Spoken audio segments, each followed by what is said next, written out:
the mentality of those guys that went there, and like I thought it was super cool. The one guy that it was his first bolt action rifle wanted to get into hunting, and the first thing he did was sign up for a class. Mhm. Like that was pretty I think cool. I know what you're talking about. He had a 300 Win Mag. Yep, Yeah, and yep, every time he hit like a personal record, yep, because that was the first time that he had shot past like 200 or 300 yards, yeah, yeah.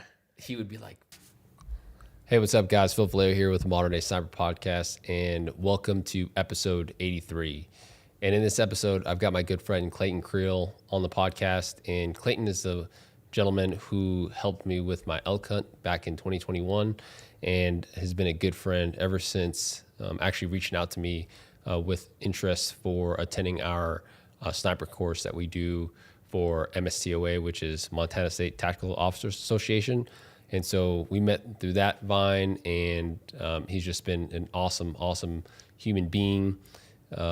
And it's cool to talk about this podcast from the sense of a hunter. I look up to him in the sense of being that backcountry hunter, born and bred in Wyoming, and just seeing him kind of change his mindset of wanting to continue to hone his skills as a rifleman, because that's very rare to see with experienced hunters, if that makes sense. And so this year was, or this podcast talks about setting goals and what kind of matches he wants to attend, and in between those matches, what he plans on doing in terms of training, type of drills, the craft challenge, and at the very end of the episode, we talk about his 7 PRC build that he built for this year. And so hopefully you enjoy this podcast. If you're a hunter, I know that you're going to get a lot out of this podcast.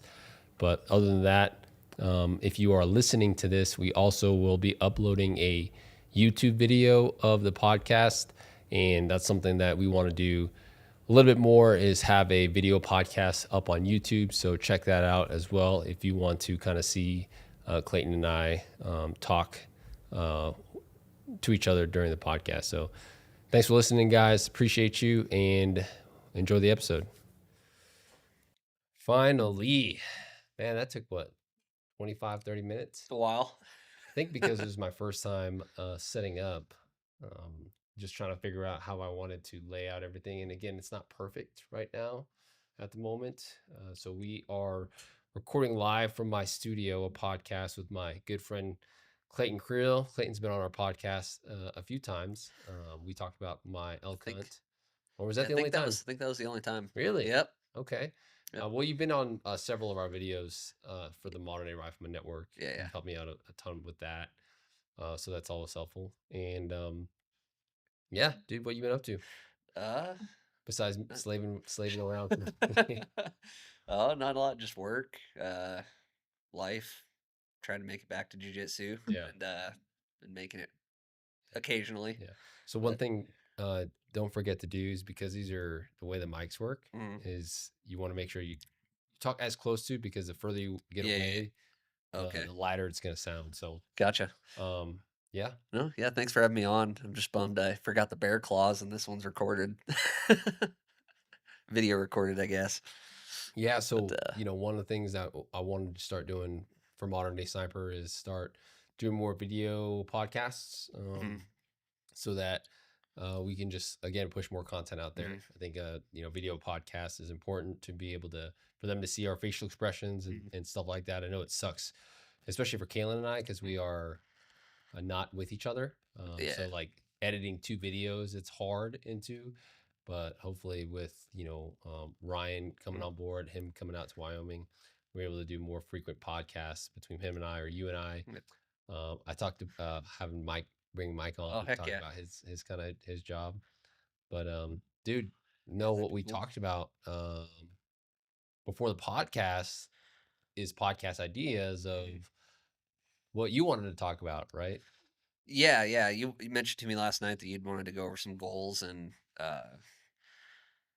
but like last week, it's funny that you asked me because last week I was like scratching out some just thoughts I had in my head, and it was kind of based around hunting and law enforcement, and then my shooting goals for the year kind of encompass or are for both, I guess. But I definitely want to, like I told you, shoot more volume. You've been helping me out with reloading stuff, and so I can finally reload quick enough that I can, and I think I'm set up for the next 2 barrels probably, for my 6 and, uh, 308, so definitely wanna shoot a lot more, just get more, um, reload, say 500 rounds at a time Yeah. and get a higher volume of shooting, Yeah. I guess. Um, and then like competition, obviously, I want to do trout and NRL hunter, and obviously any local club PRS type matches. Um, and while PRS, I definitely think's better for more practical for hunters or law enforcement field shooting conditions. I really want to try my hand at F class too, because I know it's you're kind of eliminating the positional stuff, and I won't say you're eliminating field conditions, but your shooting position's obviously more stable from Yeah. prone, but Yeah. it kind of isolates. I think it'd just be fun to isolate the ammo, trigger press, and ability to read wind for Yeah. like for a group. Yeah. So um wanted to try out one of those, and then yeah, those are, I mean, that's pretty much my goals. I wanted to do the craft challenge once a month this year. Trying to remember which, I think it could have been the Just F and Send It podcast that where he had Chris Way on. Yeah. And the more I think about that, I mean, it's just a really good baseline Yeah. for um, knowing your abilities. So if you have if you miss a shot in competition or just out practicing, like I know, like, okay, if I average this, um, I think it shows me what my ability is, and whether if it's a miss, whether that was my ability to read wind, or um, if it's a problem with the rifle, I guess. One thing that Chris Wade does a really great job at is gathering data and analyzing it. Hmm. Excuse me. But one thing, same goals align with you in respect to more volume, at home training versus like going out to competition. Hmm. I think we've talked like I'm not going to try to pursue competing at the highest level for Hmm. the next few years because a I know what it takes to be at that level, and b I don't have the commitment to be able to do that because I want to be able to spend more time with my daughter Yeah. and focus on the things that she wants to do. Yep. And so, with that, I want to still be able to maintain my skill sets as a competitive shooter, as an instructor. But one of the things that I definitely want to have a better understanding with is gathering that data. So, like you said, it's like, hey, in 10 to 15 mile an hour wind conditions, I'm a 60% shooter, right? Hmm. My ability to call wind down to X mile an hour for this specific cartridge, I think my goals with maybe not shooting an F class match, but Hmm. being able to reload like an F class shooter, like Eric Yeah. Yeah. Cortina, Yep. because one of the things that I've been struggling with lately is my hand, like having confidence in my hand loads, Yeah. right? And like is like wondering if the deviation I see downrange is as a result of me, Yeah. or is it my barrel or my load, right? Because not I should say my barrel, but my load in general, Hmm. because I definitely uh last year for the 2022 season, I definitely went into matches kind of with a rifle that I wasn't confident with, Hmm. if that makes sense. Yeah. And Yeah. Yeah. and that plays a huge, huge thing once you start getting to those higher echelon levels of competition, Mhm. because Kalen and I preach like, I mean, you can show up with factory ammo and do well, Yeah. right? Yeah. And Yeah. it's true, right? But when you start getting to those higher levels of like Mhm. top 10, top 20 finishes consistently, Yeah. your bullets have to go exactly where you want them to go. Yeah. Like if your ammo's not consistent, I mean, that could take, say, 5 to 30 points or whatever. But in 1 point at your level of shooting, takes you back quite a ways. I don't know if Phil's gonna edit this out or not. He just had to run upstairs to.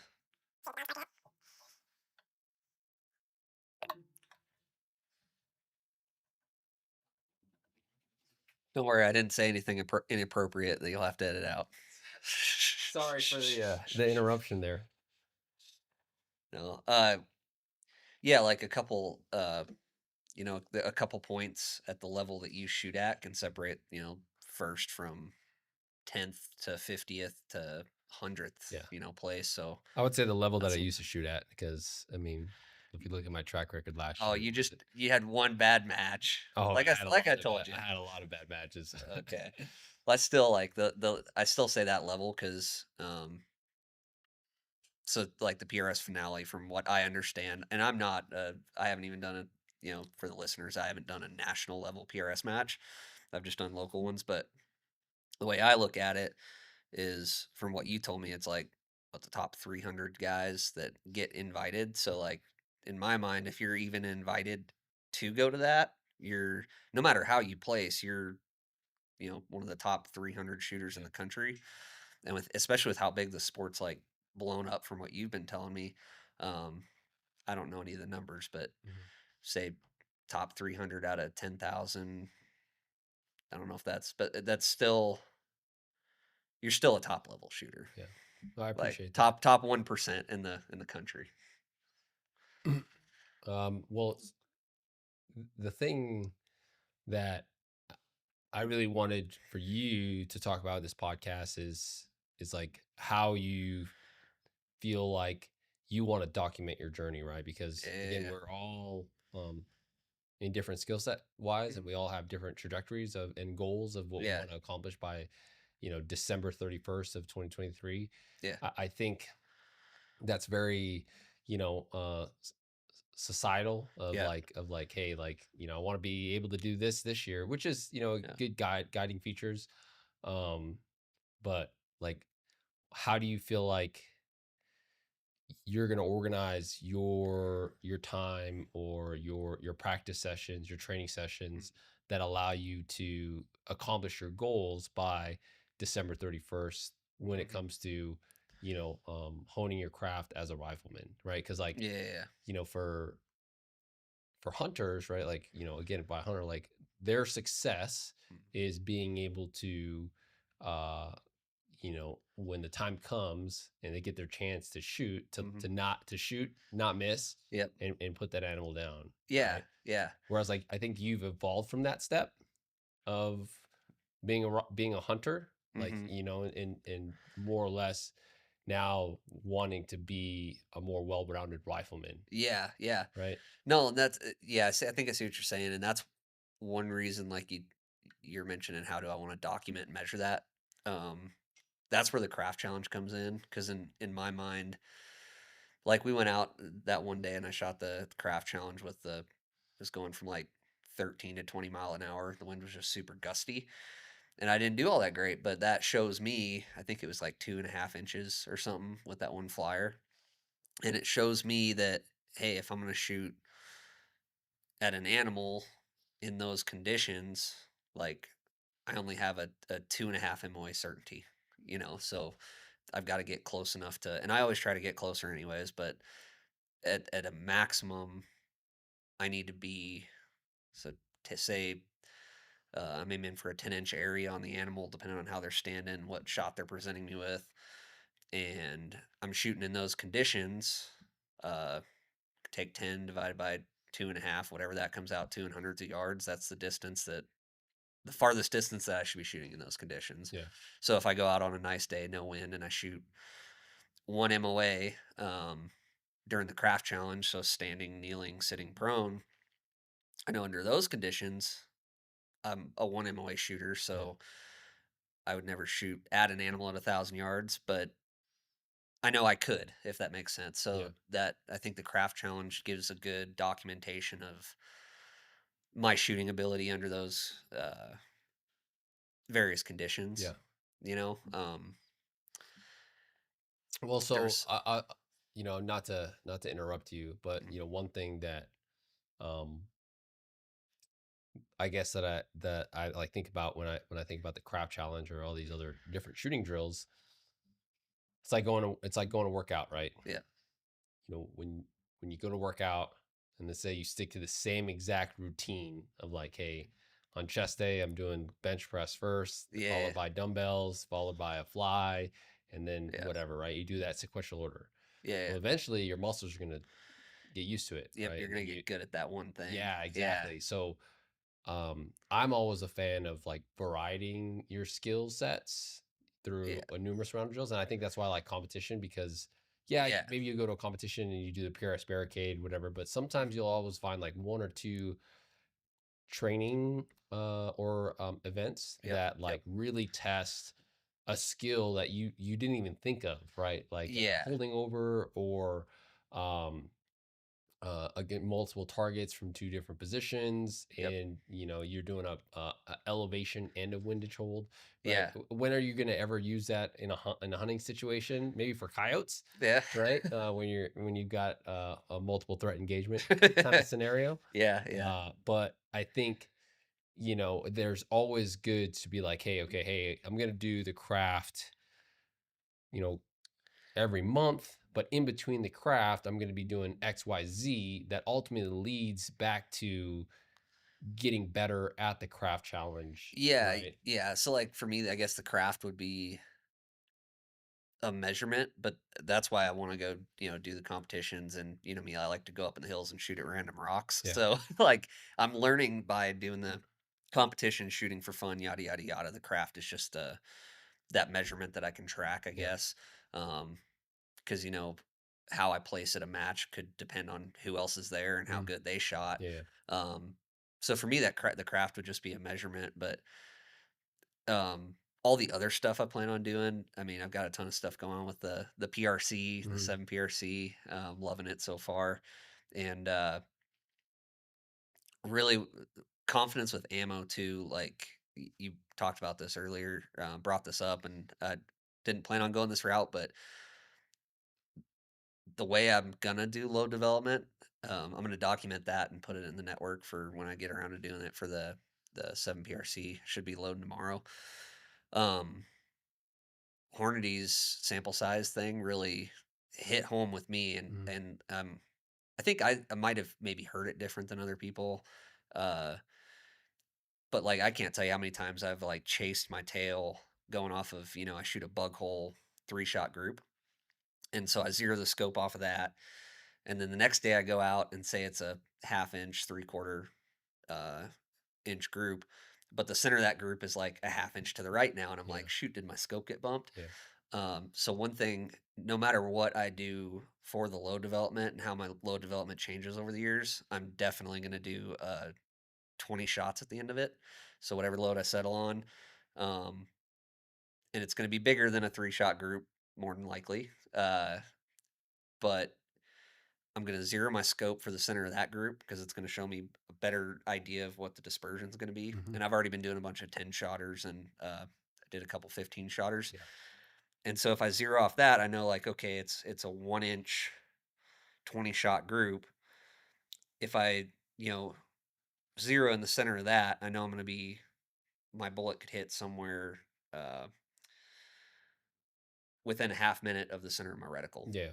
if that makes sense. And so that's going to give me confidence, kind of going back to what you were saying. If you shoot a 20 shot group with one of your rifles, um, and you zero off of that, and it's whatever it ends up being, 3/4 inches, half inch, whatever it ends up being for 20 shots, and then you go to a match like having that confidence to know like I know the rifle's capable of this because I shot a big enough group. Mhm. And then also like uh Jaden Quinlan was saying about with hunting rifles, that's kind of how I plan to do it with the 7 PRC is I'm going to shoot 3 shots, let the barrel cool, shoot 3 shots, and if I don't finish, uh, want to go up to at least 20, obviously. If I don't finish it all that day, I might, save it for a different day or whatever. But one of my goals is to basically shoot to give a visual representation of, I think, what they said or how I heard it was shoot instead of at the same target, shoot say 7 different triangles. I'm shooting for the tip of the triangle, Mhm. and then looking at those 3-shot groups and finding an average for the 3-shot, Yeah. and say it's so for 5 shotters, I was going to put this in the network, so this will be a little bit of a spoiler for my average 5-shot group with the load that I was using to break in the barrel, was point 0.7 for 5-shot group, and that was with 4 5-shot groups. It averaged point 0.7. It was like as bad as point 0.8 and as good as point 0.5. Mhm. But when I get around to making a specific load for it, I'm going to shoot 7 3-shot groups, see what the average for those 3-shot groups is, and but then I want to do it on like wax paper or something so I can overlay the groups, like get the triangles lined up, and then show like how much. Yeah, I shot some 1 or 2 quarter-inch groups, but when you stack them on top of each other, like this quarter-inch group was a little to the left, Yeah, this one was a little to the yeah, right, yeah, and that'll give me an idea of the actual uh, dispersion of where the rifle's going to hit. yeah, And yeah, no, I've loved the stuff coming out from Hornady. So huge shout out to those guys. It's yeah, kind of changed the way I think about load development. yeah, So I'm excited to do that, kind of show you the results, put the results in the network, and then I don't know, maybe that could be something like I'm sure some of your rifles shoot some kick butt 20-shot groups. So yeah, yeah. You know, might have to do that one of these days. Just go and shoot a 20-shot group. I do have to finish off some 647 110 tips, so Mhm. maybe I can see how well my load was. That was what I used for the AG Cup. Yeah.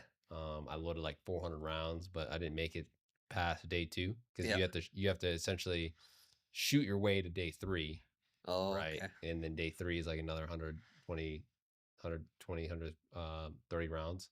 Okay. Um, and unfortunately, I didn't make it that far, so I've got a bunch of ammo saved up. So, Gotcha. I could definitely use that and shoot, those 20-shot groups, but doing it in a manner like you said, hey, shoot 3 or 7 3-shot groups, so Yep. 21 rounds, right? Yep.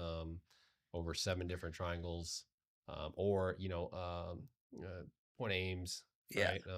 That I'm assuming will probably all be on. Like, I think visually for me, it'd be nice if they were all in the same row, Yeah. kind of Yeah. like low development, Yep. right? As in terms of like seeing that uh, vertical dispersion. Yeah. Yeah. Um, but yeah, how do you like in that 7 PRC? Talk to us about it. I know we've Loving talked it. we've talked about it already Yeah. in many different forms of you coming over during the earlier part of winter, doing some video stuff on it for Mhm. our Circle of Components masterclass, and talking about why you chose specific parts to that rifle setup. But I Yeah. just want you to give a brief summary of, again, your experience of hunting out here in Mhm. Wyoming as a born and bred backcountry hunter. Mhm. Like living in the mountains with a JanSport backpack, right? And why you ended up with the 7 PRC, considering it's a fairly new cartridge, Yeah. right? And yeah, Yeah. So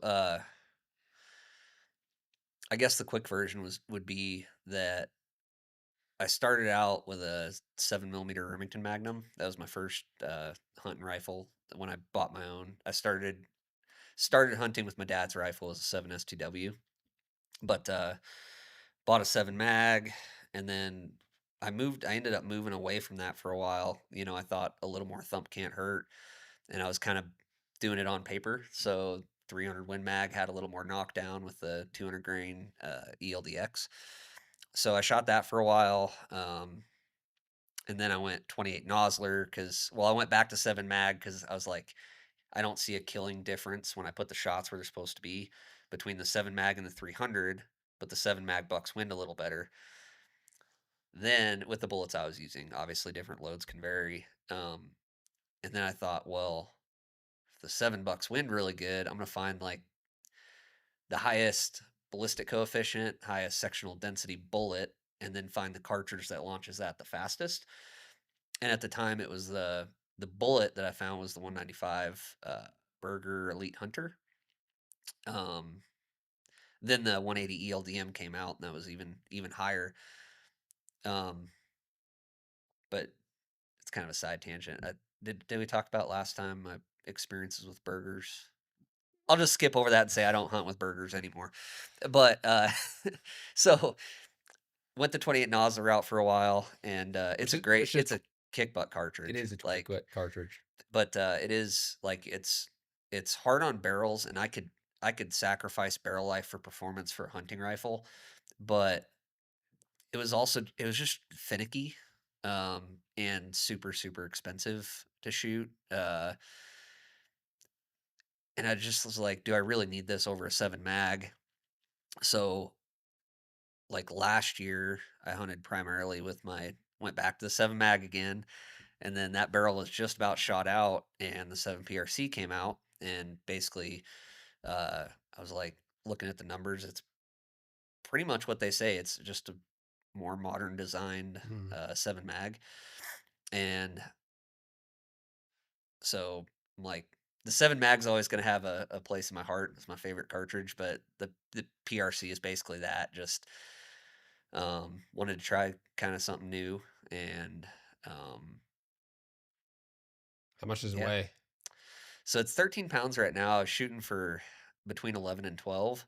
So I might change a couple things before hunting season. I think I'm going to leave it alone for throughout the summer. Maybe use it as is for a NRL hunter, Yeah, or any classes that I can um, go with you to yeah. and stuff. But Is that I is might that is that heavy?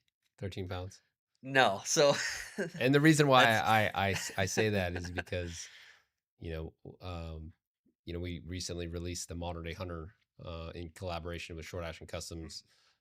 My gunsmith that I've had for over 7 years now, and excluding my 2 year stint at Gunworks. So those rifles, the short action or long action, is anywhere from uh, 11 to 12 pounds with bipods and whatever optic that you yeah, decide to throw on top of it. And people are like I wouldn't carry that in the mountains, and I get it, right? It's like it's definitely not a sheep gun, right? But I've definitely carried a 12-pound gun in the yeah, mountains with no issues yeah, because I always go back to the point of hey, you have to shoot it, yeah, right? Like you have to shoot, you have to train with a gun that's tolerable, yeah, yeah, right? When you start getting to those super light frames that have a bunch of recoil, you're not going to want to shoot it. yeah. You're Like, not going to want to practice with yeah, it, and you can't manage recoil as yeah, good, and yeah, which is one thing with the 300 and the 28 Nosler. Like after getting trained up by you guys, I really like spotting my impacts, and I also like hunting with a suppressor now that I have a suppressor. So the 28 Nosler with the suppressor on it, I couldn't recover from recoil and get back on target inside of like 750, 600, 750, somewhere in there with the suppressor. Now with the muzzle brake, uh, I think I could on a 300-yard plate. I mean, it would my reticle would just be settling down in time to see the plate start to swing, but like right at the impact. Versus the 7 PRC, there's definitely a difference. Less kick, I can spot things a little closer. But as far as the rifle weight, like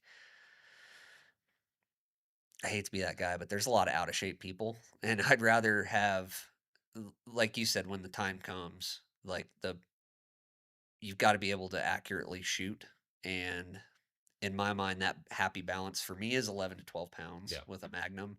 If my hunting rifle is a 6 Creed, I might could get away with an 8 or 9 pound. yeah, But with a Magnum, I think that 11 to 12 is kind of a sweet spot. But 13 doesn't really hurt my feelings because that 301 mag I talked about, I forget what it weighed. It is a tank. I yeah, had my US optics, the ER 25 on it. It was on a Kimber action with a like medium Palma 28-inch Packnor barrel, yeah, and it was freaking heavy. I want to say it was over 16 pounds for sure. I don't remember the exact weight, yeah, and I carried that all over. yeah. Granted, as I saw last year, I'm a little more out of shape than I used to be, but I'll tell you what, I'll those little legs can move though. thanks. Up some But hills, up some well, mountains. yeah. No, we gotta stay hiking this summer, stay legged up. But no, that like I'd rather have a shootable rifle and go light, like lose weight in other places. Like I can take lighter food, lighter tent, lighter sleeping bag, lighter backpack. Like I'll shave weight in other places so that when the time comes, like somebody wrote or said something, it might have been on a podcast. Heck, it might have even been you guys. I don't know, but someone said the bullet is like the only thing you have to touch the animal that actually touches the animal when you're hunting, Yeah. right? Or your arrow if you're hunting with a bow. The gun is what puts it where it needs to go. So like it's kind of what seals the deal. Yeah. Now, I can see the other side of the argument. Like I know a lot of hunters and I respect these guys. They know their limit and they don't want to shoot over 200 or 300 yards, whatever Yeah. that is. And uh at that point you can probably get away with a super light rifle. Mhm. But I think people expect a little too much out of the equipment. Like they want to be able to have a 8 or 9 pound rifle and shoot and hunt at long range, Mhm. say past 600 yards. And they probably don't shoot a big enough sample size to really know their capability, Yeah. or they're doing it comfortably from a bench, or only going out on nice days. And yeah, they're whacking stuff way out there, but when they haven't gone to the field and done that. Like Yeah. if somebody told me like, I've got a 6 pound rifle and my maximum range on animals is 800 yards, like there might be someone that's that good. Like Yeah. you might could do it. Kalen could probably do it. There's very few people in the world that can do that consistently. Yeah. Like in my opinion, and this is just my opinion, it might hurt some people's feelings, but like if you think you can do that, like take your lightweight rifle to a match Yeah. and then tell me what your max range Yeah. is on animals. Yeah. So, Interesting. No, I was just having a conversation with someone about, years of experience, right? Like, what does that even mean, mhm, right? So when someone says, like, I've got 20 years of mhm, experience, right? Do you have 20 years of experience doing that one thing, yep, of that one experience that you have, yeah, yeah, right? Or do you have 20 years of experience, but your sample size of actually shooting a rifle is 20 to 30 rounds a year, right? yeah, It's yep, like, hey, you know, not to toot my own horn, but like I've shot, I'd go to the range and shoot anywhere from 40 to 60, sometimes, mhm, 100 rounds a day, yeah, right? One of the best shooters in the world right now, Jake Millard. I mean, I think his dad just posted up a round count. He shot like 12,000 rounds last year. It's yeah, insane, right? yep, And so like, um, with that, like that repetition of like doing it over and over and over again in high volumes. mhm, And I say that because like, you know, this kid is one of the most talented shooters in the world right now, but he still misses shots, mhm, right? Because it's not like he's going to these matches and he's cleaning every course of fire, yeah, right? yep, And so I think it's just important for guys that are hunters to, like, again, put their ego aside and be like, hey, like, I don't know what I don't know. mhm, I think that and I say this, because assuming that the people that are listening, I shouldn't say that. I know the people that are listening to the podcast obviously want to better themselves. mhm. So people, like, I'm preaching to the choir here, right? Yeah, In yeah. terms of It's a most. certain group that's listening to the podcast. Yeah, It's yeah, not yeah. like That are every already yeah, seeking higher yeah, levels of education, right? But then yeah, there's the extra, percentage. And I think as I dive more into the hunting realm, because I'm no yeah, longer a sniper, uh-huh, like I want to be able to educate those hunters that, buy a $10,000 rifle off the shelf, thinking that yeah, it's going to shoot for them, yep, when realistically, yeah, the like you said, the rifle is the tool that gets, that bullet to hit yeah, yeah, your animal, but ultimately we're the driver, yep, yeah, right? we're the monkey pulling the trigger is the weak end of the system. That's right. That's Yeah, right. And we talk about that all the time yeah, in the podcasts and all of our in-person classes. So, yeah. Well, um, speaking of in-person classes and what you just said, it was awesome, last summer, helping you out, when I could make it to that hunting clinic. That was super cool, and like you talked about, like, the guys listening to this podcast and the guys going to that class, like, I didn't know really what to expect, like, and it was really cool, like, the mentality of those guys that went there, and, like, I thought it was super cool, the one guy that it was his first bolt action rifle, wanted to get into hunting, and the first thing he did was sign up for a class, like, that was pretty I cool. think I know what you're talking about. He had a 300 Win Mag. Yep. Yeah, Yep. and every time he hit like a personal record, Yep. because that was the first time that he had shot past like 200 or 300 yards, Yeah. Yeah. he would be like, "Yeah." Yeah. And it's funny because like, we shoot so much, we take stuff like that for granted, Yeah. right? And like I think that's the beauty of the sport in general, Yeah. right? Not just hunting aside, but like the sport of long range shooting, of like the satisfaction you get when you start touching Yeah. and realizing what you're able to do with modern bullets and rifles, Yeah. with again the right tools and the right training, to be Yep. able to accomplish that. Yeah, yeah. Yeah, and that's the thing with those guys training, like, I was kind of expecting because it's a quote unquote "long range hunting clinic." Hmm. I was kind of expecting, like, a group of guys that wanted to shoot elk at 1,200 yards. Yeah, Like, I wanna buy a $10,000 rifle, take this class, and go out shoot an elk at 1,200 yards, and that wasn't it at all. Like, you guys have a good group of followers yeah, that wanna come learn from you, yeah, and I think everybody there. It just I got the feeling they want to hone their skills, and they're already maximum range, and there were some NRL hunter guys there that, were probably trying to hone their skills for that as yeah. well. Um, but yeah, that was super cool. And what was the other we were talking about something. I We was were talking about about to your dive. 7 PRC, Yeah, yeah. So uh and we went down a rabbit hole of, yeah, no, so I think like that 13 pound, like oh I yeah, the need to weight I of the need to rifle. get my butt in shape, and I need to I might do some stuff to it to get it to 11, 12 pounds, but I think that's a happy hunting weight. Like I said, I was carrying around that 16-pound gun forever, but it was nice because when I got like back then, my limit was 600 yards, and then I learned I remember you saying something. I'm like, man, I gotta reevaluate my personal limit, and but Oh, because because I at the because I time, because I told you that my limit was 600. yeah, I Yeah. didn't know if you'd said that on a podcast. I didn't want to put your limit out, but when you said that, like the first time we met, I'm like, I knew your background, and like the at that time, like the year before, you'd won the PRS finale, and I'm like, if his limit's 600 yards, I should probably reevaluate mine. But anyways, uh, back then, before I knew what I know now, I carried around that 16-pound rifle, but I knew if I got within 600 yards of something, it was gonna die. Like I Yeah. had that confidence Yeah. because it was fun to shoot. I could shoot it a lot. I actually practiced with it quite a bit for Yeah. 300 Win Mag. Yeah. But anyways, no, I'm really liking the PRC. It seems super forgiving as far as like I said, that load that averaged for 4 or 5 shot groups, point 0.7. That was just a random. I had some 175 burgers laying around that I wasn't going to use for anything else, and just threw a random powder charge, random primer, and it's shooting good.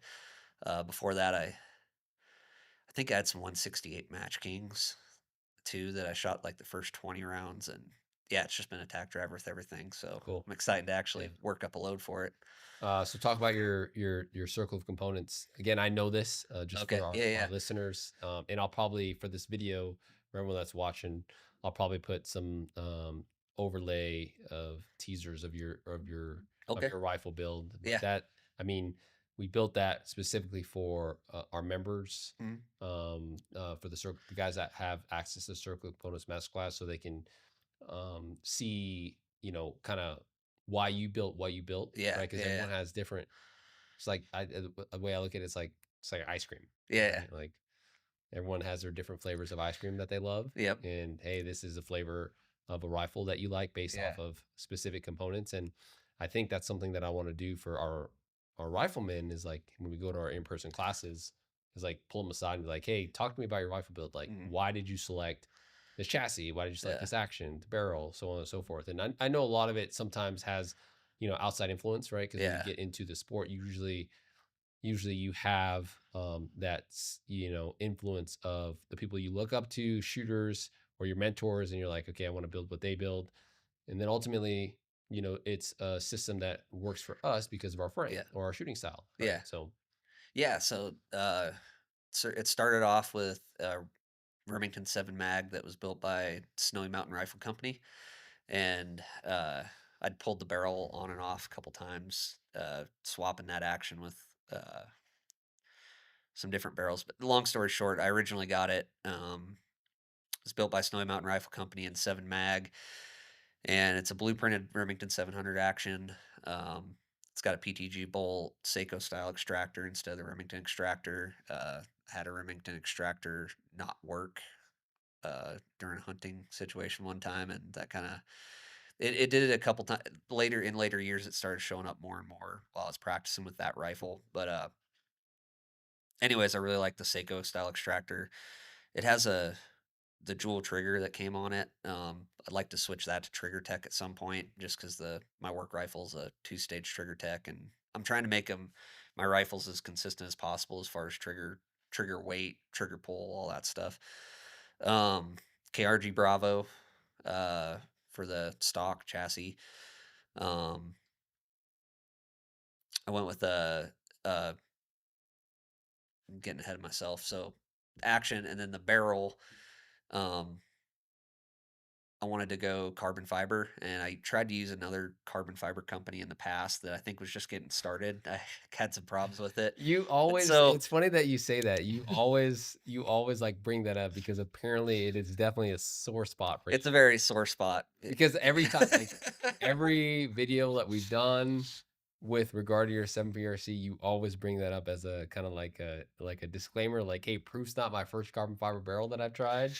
And it's Yeah, like, there's it's this company that just, like, rubbed you the wrong way. yeah, and I could have just like I said, I think they were new, just getting started, maybe hadn't figured it out yet. But it's kind of a sore spot, but don't get me started on LaRue. Will this be a 2-hour podcast? That sore spot. Anyways, uh, uh, I went with proof because, you shoot a bunch of proof barrels. I got buddies that have proof barrels that I haven't heard of anybody that's had a bad one. I'm sure they're out there like any other manufacturer, but wanted to play it safe, so I went proof and 22-inch barrel to accommodate the suppressor.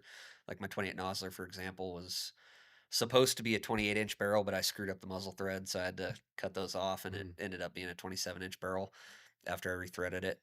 Um, so with the 22-inch barrel with my 6-inch can, it ends up being a 28-inch, the same thing as a 28-inch, uh, like the 28 Nosler, yeah, as far as length and whatnot. Um, well, the tracked optics, it's a 2.5 to 15 by 44, and it's just got the features that I like in a hunting scope: locking turret, locking elevation, capped wing turret, MOA. So, not saying MOA is better than Mills or even starting that, but in when I'm hunting, I do like to use the reticle to measure, the width of a deer, the length of a tine on an elk, or something like that, and that math just in my head is easier in minutes than taking doing it in mils and converting 3.6 to however many mils I see, whatever. So for hunting, I like MOA, and um, that's also just what I could afford at the time. mhm, It's $1,000 scope, and I figured I've got all year to use it before hunting season, so I'm gonna beat the snot out of it. And if it's durable, tracks accurately, I'll leave it on for hunting season. And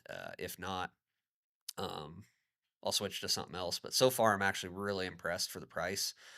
Um, I like their business model. They're direct to consumer, so you don't get that huge 30 to 50% markup. yeah, So I think it's a really quality optic for $1,000. I've done a tracking test. I can't see any error in the tracking. Um, I'm not intentionally beating it up because I don't want to break it, but I'm also not babying it. mhm. Like, you know how I am with equipment. So, Yeah, which uh, guy is Leopold at?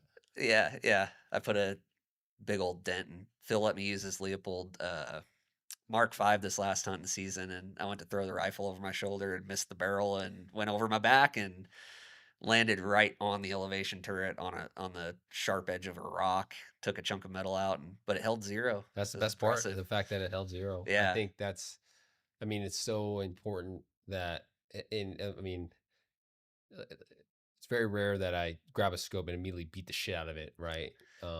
I know sometimes that's needed to, like, instill confidence, but, like, I'm not doing that with all my yeah, optics, right? yeah, I know sometimes my optics will have a spill, yeah. and that is when I ultimately, like, find out, like, whether it gives me confidence or not. And a few of my collises that I have here, I've let the rifle kind of sitting in practice on like a barricade, and then it flips right over Yep. because of wind or whatever, and lands right on top of the turret, Yep. and it's held zero. Yep. And just seeing that.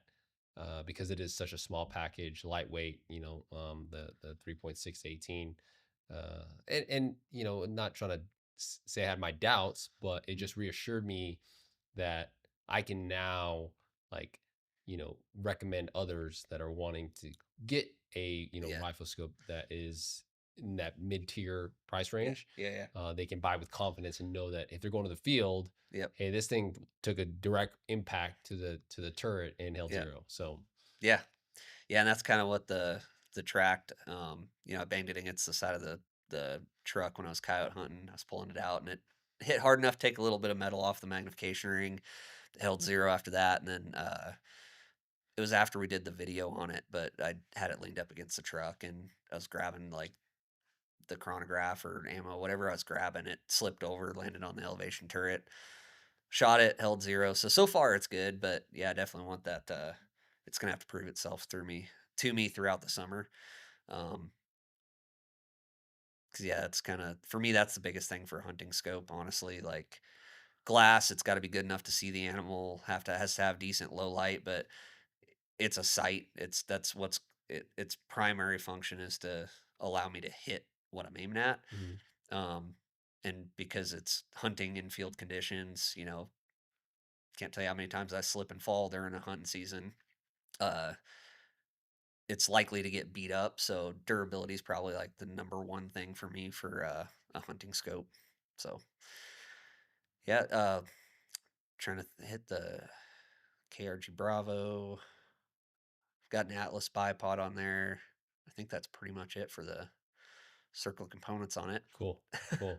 Yeah, no, it's interesting because 7PRC again is fairly new. There's a lot of buzz around it, and I know that I want to build a 7PRC this year. I appreciate you gifting me the Remington 700 action. Yeah, I already knew what I want to build with that. yeah, And so, but I just threw it up on the gram to see what yeah, everyone's feedback was, and I got a lot of interesting comments with regard to like what I should build. yeah, But I'm gonna build a 300 Win Mag out of it, right? yeah, Like yeah, 300 Win Mag, military snipers still use it, at least the yep, Marine snipers and the Army, and there's some other units out there. And so I want to again just be familiar with that cartridge a little bit more intimately for our military clients. yeah, And yeah, so I'll build a 300 Win Mag, very similar to probably a profile of what the Marines use, yep, obviously because I'm biased, yeah, right?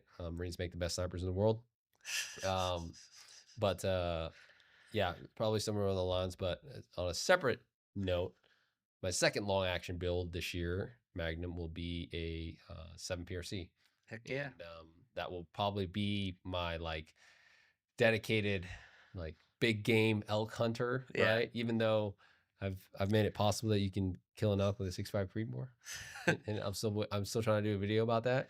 Uh, I was there. The side of his rifle said 6.5 Creedmoor. It was actually a 264 Win yeah, Mag. yeah. Just kidding. There's actually a 6.5. Yeah, Yeah. Well, speaking of that, I've listened to the first podcast I was on like 50 times.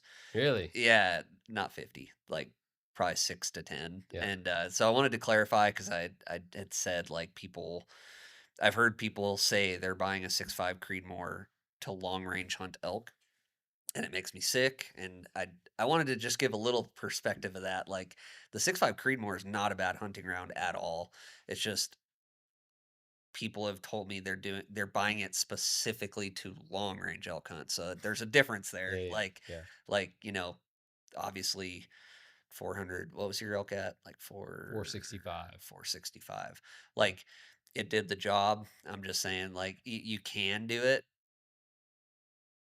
It's possible, yeah. but not the best tool for long range No, elk hunting, proceed with caution, Like right? yeah, yeah, Yeah, yeah. yeah. And one thing that again I've been wanting to do a video about this for the longest time, and probably hopefully after this it'll motivate me to actually finish the script for it. But um, I educate the 6.5 Creedmoor as a entry level round for people to get into long range shooting that maybe have intentions of hunting in the future, Yeah, yeah. but knowing that, like, hey, this rifle cartridge is capable of shooting an elk Mhm, as long as you understand its limitations mhm. in terms of like not only the projectile itself, the bullet that you're bringing to the fight, Yeah, the animal that you're shooting, but also your individual capability, right? yeah. Because like a thing that again I take for granted with that is like like I'm a competitive shooter, Mm, and I shoot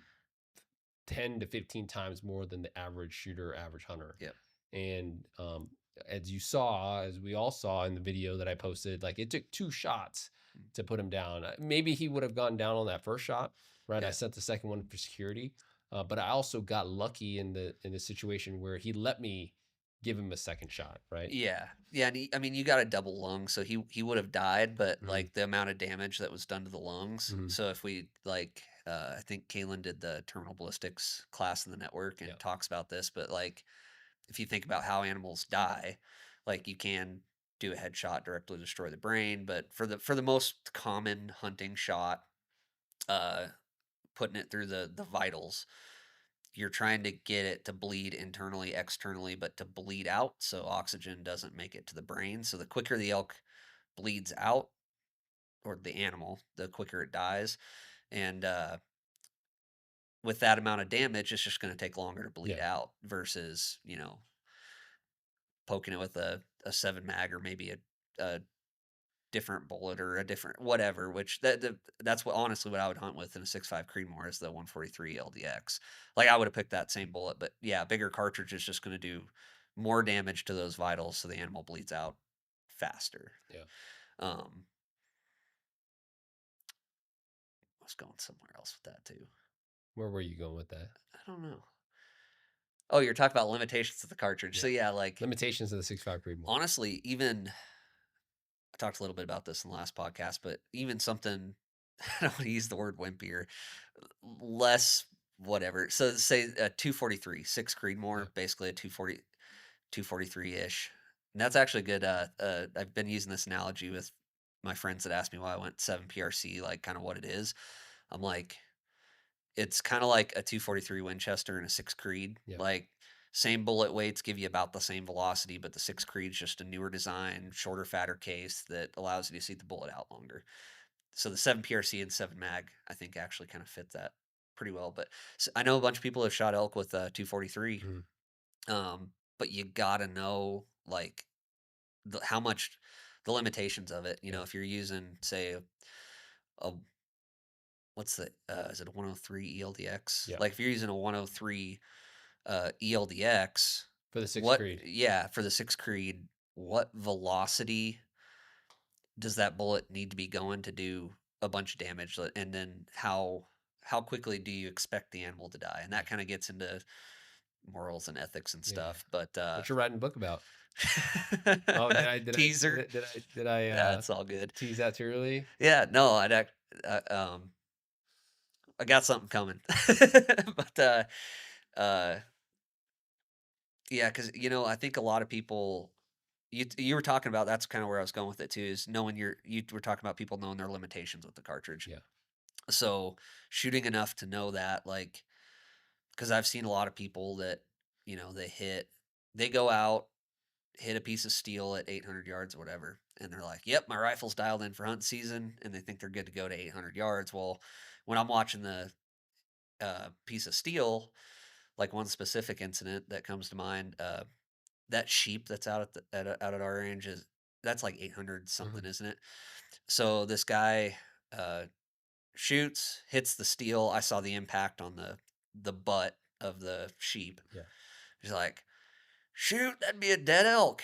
And I'm like, man, I had to I didn't say anything. I kept my mouth shut, but I'm like, that would have been a wounded elk because yeah, you hit the piece of steel, but that piece of steel is like what that wide. Yeah. So like It's pretty big. it's a pretty big piece of steel, and he Yeah. hit it on the far left edge, and I'm like, that would have been a gut shot. Or maybe you missed that amount in a different direction and got lucky and hit it in the head or somewhere you didn't mean to that does kill it quickly, but that shot specifically, I wanted to be like, man, if that was an elk, first off, that'd have been a gut shot elk. Second off, it's going to take you 2 or 3 hours to walk that Yeah. far.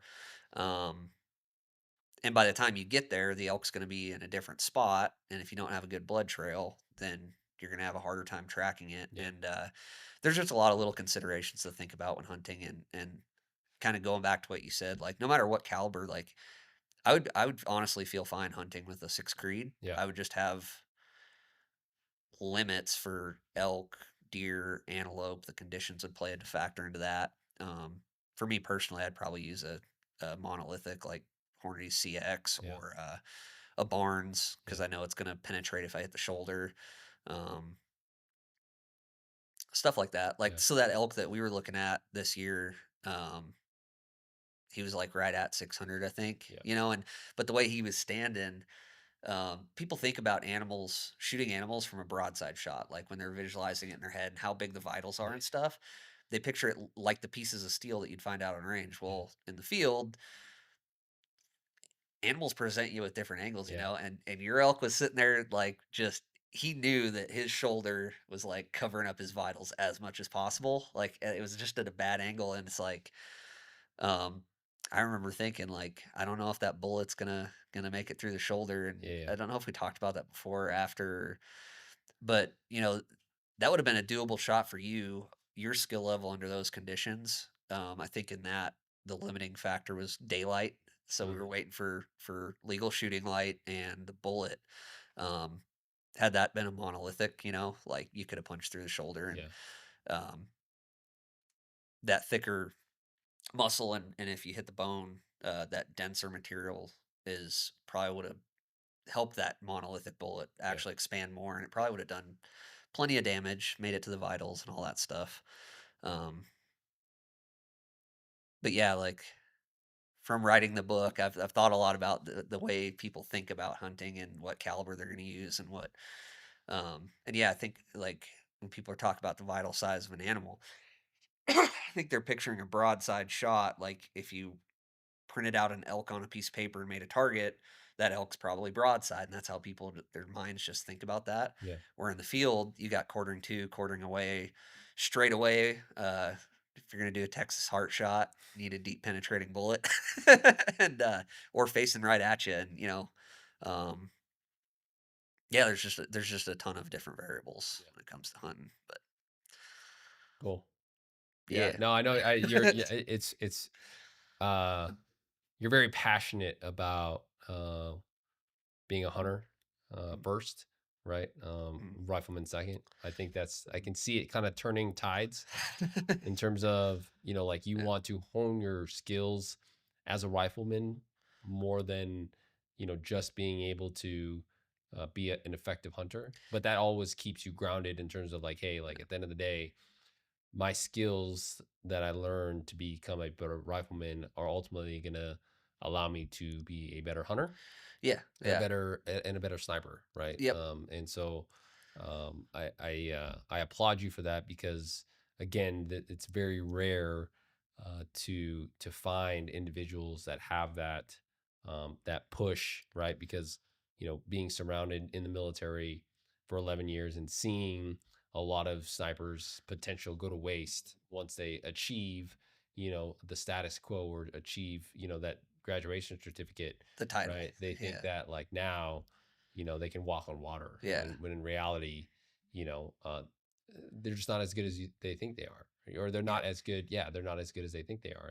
And one thing I wanted to ask you to kind of wrap up the podcast Mm, for this hour that we've been on is what advice would you give a new hunter that's wanting to get into like backcountry hunting, like Wyoming yeah. hunting, specifically with regard to riflemanship skills? Mhm, What kind of advice would you give them with like training, with mhm. gear, or rifle selection Yeah. to help better educate them or their purchase?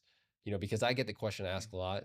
I still have like an imposter syndrome with when it comes to like giving advice uh-huh, for hunting because I feel like I'm still trying to get my feet wet with mm, how everything works, right? Just because I've Yeah. killed an elk doesn't mean that like, Well, you you know, killed more than just an elk. yeah, yeah, yeah. But I was actually gonna get to say this earlier, because you're kinda harder on yourself when it comes to that, which I admire. Because like, some people will do something once and think they're an expert. Yeah.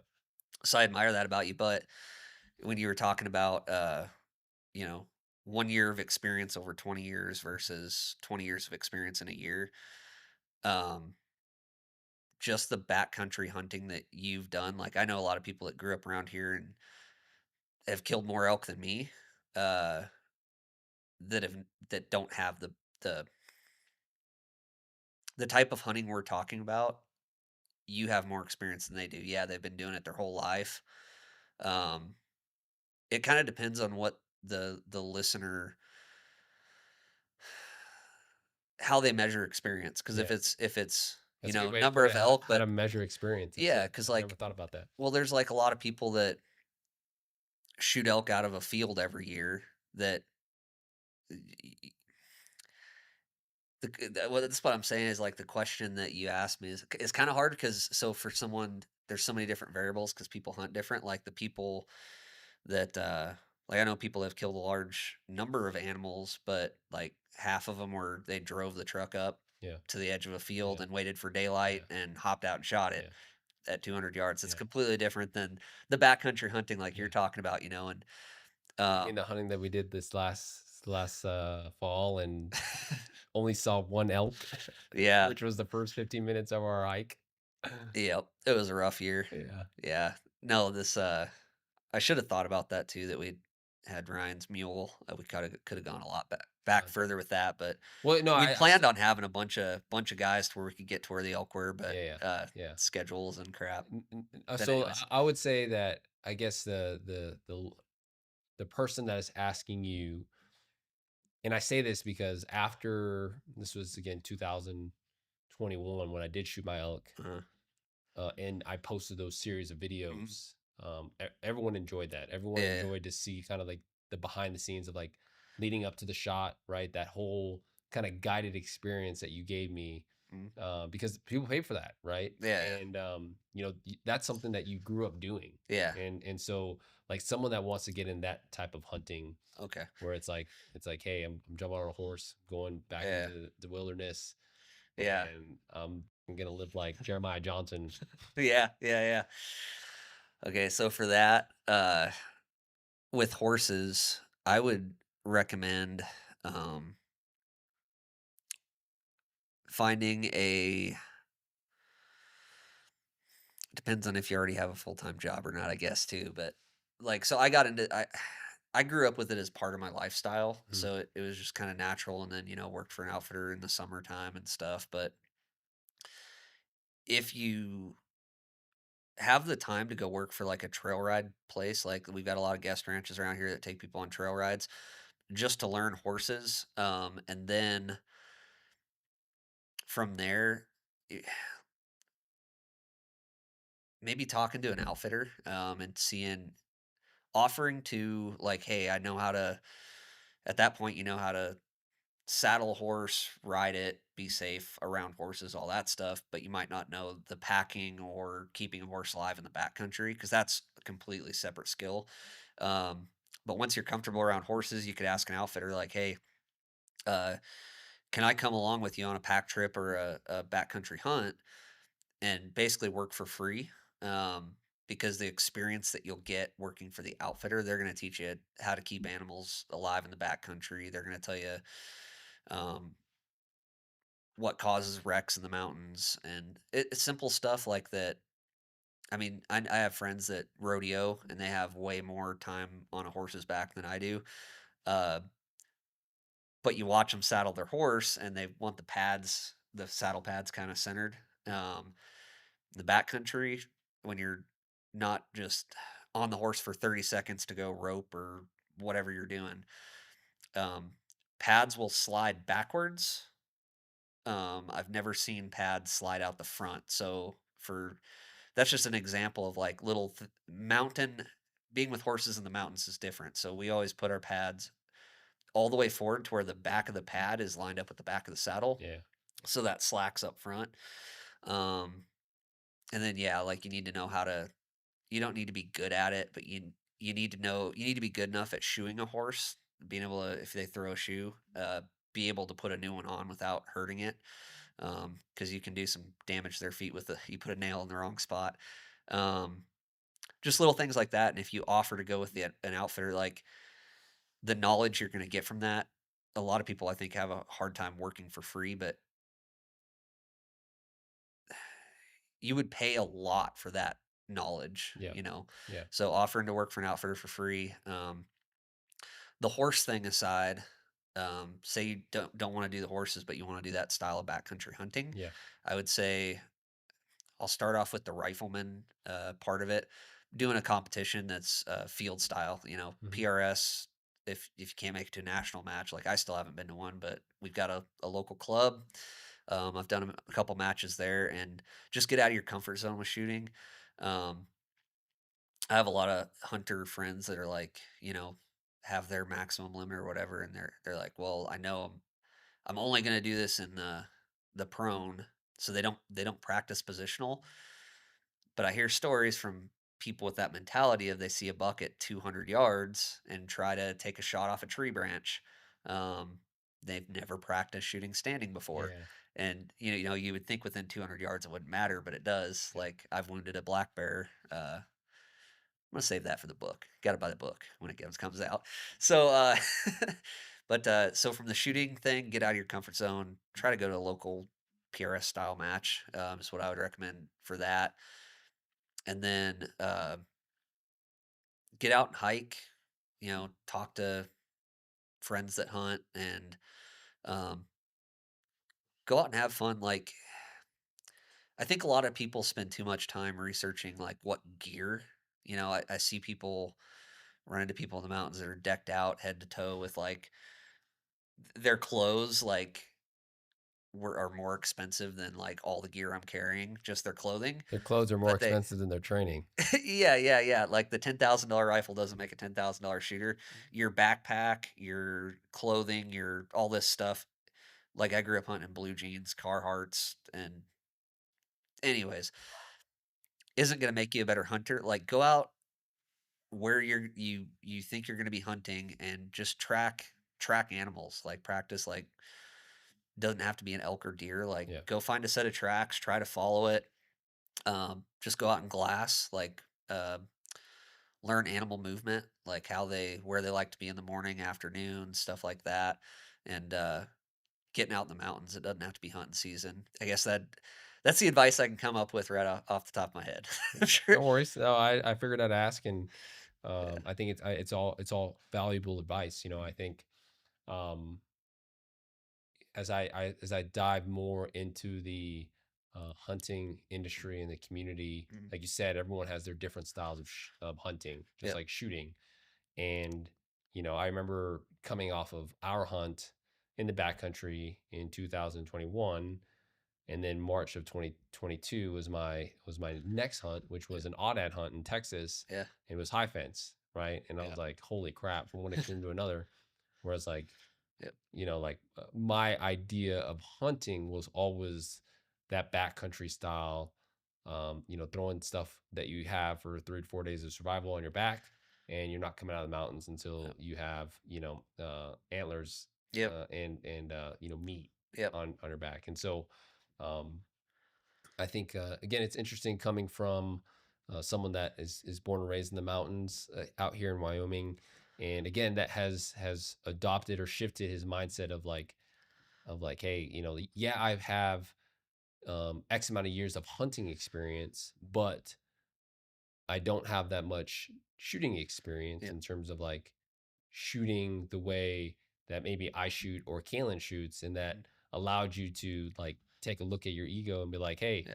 like I can learn Yeah. from this to make myself a better hunter, Yep. but also educate those, because I can see a little part of you that is interested in educating Yeah. others, right? Yep. And that's something that we've talked about is refining your teaching style, Yeah. right? And just getting comfortable like doing podcasts like these, and, Yeah. and being able to, because you have a lot of knowledge, right? You're very passionate about a subject. And Well, thanks. when there's not a camera in your face and you have another person to talk to you. Yeah. You have a very Yeah, that camera's off to the sides. you have really good delivery. So Well, thanks. um, yeah, no, I'm looking forward to the rest of this year, seeing your journey as a rifleman and a hunter. I know we've got a lot of cool things and projects on the military law enforcement sniper side that we want to do project wise Yeah. together. But I'm looking forward to helping you achieve your goals by December 31st of 2023 with shooting an NRL hunter, just being Mm. a more proficient with your riflemanship skills and your Yep. reloading. Yeah. Hopefully being able to maybe even shoot a F class match together Yeah. with our rifles to see who had better reloading. Yeah. And yeah, Yeah. No, that'd be sweet. And like you said, with the I hadn't thought about it this way, but it's cool that you saw that way that I'm a hunter and then, you know, I'm willing to go to a match and get my butt kicked to see where I can improve and learn. Um, but shooter second, like that brings me to how I think about it is kind of back to the rifles what puts it all together, like at the end of the hunt. mhm, And I wish people would, take a class, learn their capabilities, and try to become a better shooter, not to extend their range. Like I wish instead of long range hunting, it was called precision hunting. yeah, You that's know, a good way to put it. like 'cause for me, I've got this technology now that could allow me to shoot animals way further. I'd rather use it to make a cleaner, quicker kill Yeah, and be more educated on my bullet and cartridge and put that animal down as quickly as yeah, possible.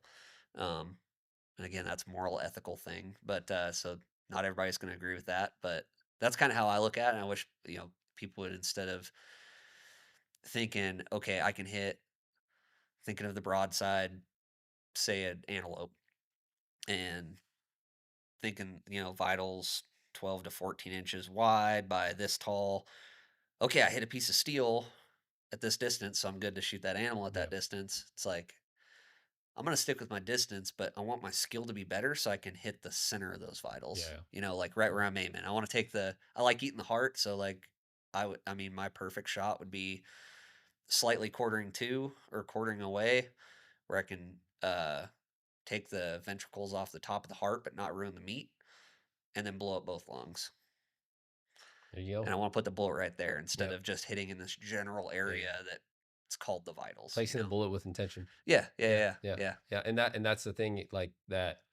Like I strive for like my distances now, mm, right? It's like it's not just like it's like, hey, at 1,000 yards, I got a 10-inch plate to work with. yeah, No, like at 1,000 yards, I want to put that bullet exactly where I meant it to go, yep, yep, right? And thread that needle as thick as my crosshair that I'm looking or my reticle, allows me to, yeah, yeah, right? And so that I think really defines the level of precision that you say, and I think that's right. Like I think that should be redefined as precision hunting, yeah, not long range hunting. So yeah, yeah. Like knowing, hey, I've got this bullet. It's probably not going to go through the bones. I know the bones right here. I know this is where the front of the lungs sit. So I'm going to try to put the bullet like 2 inches behind that crease, little over halfway up, well, wherever. An yeah, animal standing a certain way. Okay, I know the bones are here, so I want to put the bullet 3 inches to the left of this bone, and that should get it right at the top of the heart, or yeah, whatever. yeah, cool, Yeah. awesome. Well, Well, dude, this was awesome. Good podcast. I appreciate your help thanks. today. But Thank before you. the podcast, Clayton offered his services, and I couldn't take it up on him. But it is he helped me prep my 6.5 47 brass because I've just been too preoccupied with creating content and all these other behind the scenes that we do at Modern Day Sniper. But I'm excited to hopefully do more of these video podcasts. Hopefully you enjoyed this one. It's our first one. Sorry about all the external distractions like my dog barking. But yeah, thanks for taking your time. You're going to see Oh, more of thank you. Clayton because Oh, he's not only a good friend of mine, but he's here in Cody. So I enjoy it. We have a lot of these talks. Clayton can talk your ear off. But if you're looking, I don't mean to plug this, but I'm going to because we don't have ads on our podcast anyways, and it's at the end of the podcast. So we do have in-person classes for the 2023 schedule. We plan on doing more um, long range hunter Mm, clinic slash classes, which are 3 day packages. And I know that Clayton will be involved in those. I tasked him out to be my terminal ballistics expert. So he will, his schedule pending, he'll be there to assist in classes. So those will be in Cody in the July, August timeframe. So if you haven't looked at our schedule, take a look at it because it is up. And if they're not, our schedule will be ironed out by February or the end of this month of all the classes that we'll have throughout the summer. So cool, cool. yeah, Yeah, hope the thanks for being on. thanks for having me, and hope to see you guys at some of those classes. It'll be Yeah, cool. I'll have the PRC there. yeah, there you go. So, all right, guys, appreciate you guys listening. Appreciate you guys watching, and you guys know the drill. Keep your face on the gun. Peace.